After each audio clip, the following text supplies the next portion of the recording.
హైదరాబాద్లోని గుల్జార్ హౌస్లో అగ్ని ప్రమాదం జరగడం అత్యంత దురదృష్టకరమని డిప్యూటీ సీఎం మల్లు భట్టి విక్రమార్క అన్నారు. ఇక గాంధీ ఆసుపత్రిని సందర్శించిన ఆయన అక్కడి పరిస్థితిని సమీక్షించారు. ఇక ఘటన జరిగిన వెంటనే సీఎం రేవంత్ రెడ్డి స్వయంగా ఫైర్ శాఖ సహా సంబంధిత అధికారులతో ఎప్పటికప్పుడు వివరాలు అడిగి తెలుసుకున్నారని భట్టి తెలిపారు. ఇక షార్ట్ సర్క్యూట్ వల్ల ప్రమాదం జరిగినట్లు ప్రాథమికంగా తేలిందన్న భట్టి విపరీతమైన పొగ చెలరేగడంతో ఊపిరాడక 17 మృతి చెందారని కూడా భట్టి తెలిపారు. ఇక మృతుల కుటుంబాలకు 5 లక్షల చొప్పున ఎక్స్ గ్రేషియా ప్రకటించారు.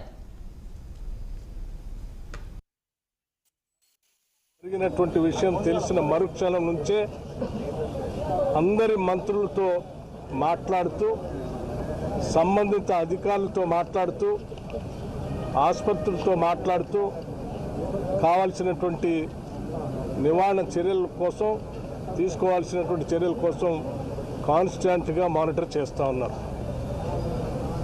ఇక్కడ హైదరాబాద్ ఇన్ఛార్జ్ మంత్రిగా ఉన్నటువంటి పొన్నం ప్రభాకర్ గారు సంఘటన స్థలం నుంచి ప్రత్యేకంగా ఉండి అధికారులతో క్షేత్రస్థాయిలో వాళ్ళు కోఆర్డినేట్ చేస్తూ ఉన్నారు.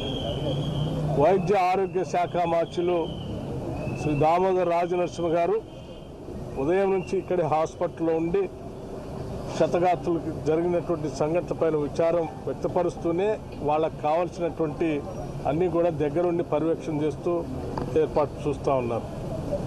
అట్లాగే ముఖ్యమంత్రి గారు నాకు ప్రత్యేకంగా ఫోన్ చేసి సంఘటన స్థలానికి హాస్పిటల్కి వెళ్ళి జరిగినటువంటి సంఘటన పైన తీవ్రమైనటువంటి విచారాన్ని రాష్ట్ర ప్రభుత్వం నుంచి వ్యక్తపరచడమే కాకుండా చనిపోయినటువంటి దురదృష్టవశాత్తు చనిపోయినటువంటి కుటుంబ సభ్యులకు సంబంధించి రాష్ట్ర ప్రభుత్వం తరఫు నుంచి ప్రగాఢమైనటువంటి సానుభూతిని సంతాపాన్ని తెలియజేయటమే కాకుండా చనిపోయినటువంటి వ్యక్తులకు సంబంధించి రాష్ట్ర ప్రభుత్వం నుంచి ఒక్కొక్క మనిషికి సంబంధించి 5 లక్షల రూపాయల వరకు